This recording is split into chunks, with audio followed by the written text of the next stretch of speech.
Thank you, Mr. Chairman. My name is Dudley Brown. I'm the Executive Director of Rocky Mountain Gun Owners and the National Association for Gun Rights. I have a handout for the committee if I could hand it to your staff, Julie.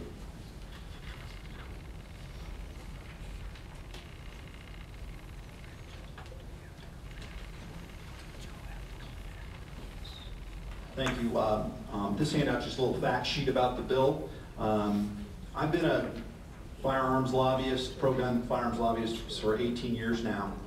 I'm also a firearms instructor and teach a great number of people concealed carry classes, and contrary to Sheriff Pelley's testimony, no, there is no ambiguity about it. State law is very clear. There is no requirement for live fire, although most instructors I know strongly encourage it.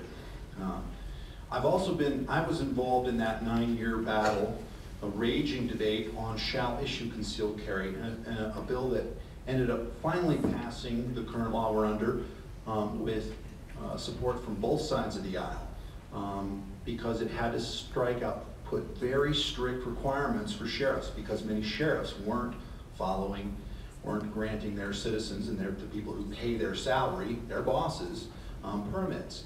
And it's very clearly laid out in an established law. But it was at that time, that 9 years, it was the same opponents to concealed carry who are testifying today against this bill. Many of the sheriffs testified, the Colorado Association of Chiefs of Police testified. Many of these people, and the claim was all these bad things would happen. Did they? I think that's a good question. If I would have been a member of the committee, I would have asked that question. Did these bad things happen in Colorado? No, actually they didn't. We didn't see many changes at all. And I suspect that were HB 1205 to pass, we wouldn't see that either. The state of Vermont has, and that's what we used to call this law, this type of law, or the absence of a restriction. Alaska followed suit in 2003, Arizona last year, and just a few weeks ago, the state of Wyoming basically passed this law. And in states in which we have data to show, we find that there aren't any problems. There's no change really in the number of people carrying concealed. It just removes some of the bureaucratic requirements. Many sheriffs right now are violating state law. We have filed suit against many of them because they, for instance, Adams County is now restricting the number of people who may actually apply. They say only 20 per day. That is not state law. And we believe that's a thumbing their nose at the state legislature and the governor and our state government, who occupied the whole field of regulation of concealed carry.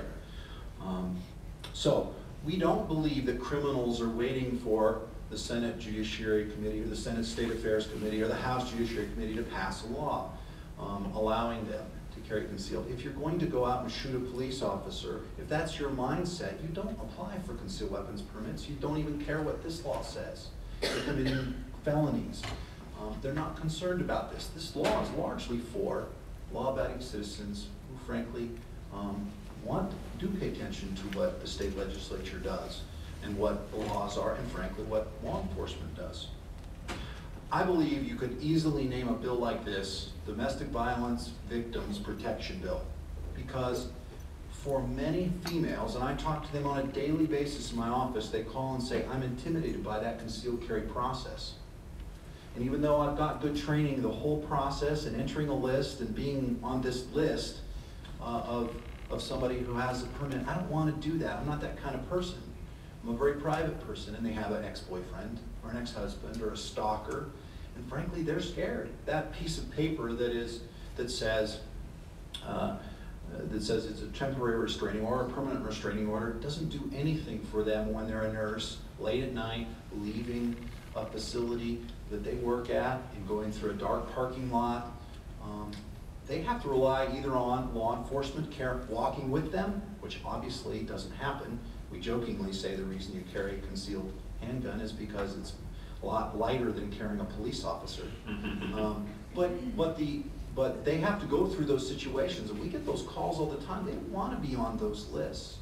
And in some states, they don't have to be on that list. They can defend themselves and take those necessary steps, and they don't have to ask permission. They just do it. And in many cases, a lot of these are not women who frankly have people who have gone through that thought process of, I want to carry a gun. They don't want to. They frankly don't. They feel forced to defend themselves from a stalker or someone who's threatening their life. We believe that this law passed, like many other states, will contribute to the overwhelming amount of evidence that shows that citizens can be trusted, that they don't need these restrictions, that frankly they're tired of going through all the hoops and hurdles that have been placed in front of them to slow down their ability to defend themselves, that it's a God-given right to defend themselves. And in modern America, I think most people in the committee would agree, the polite thing to do is cover it up so it's not a threat and you're obviously not a target.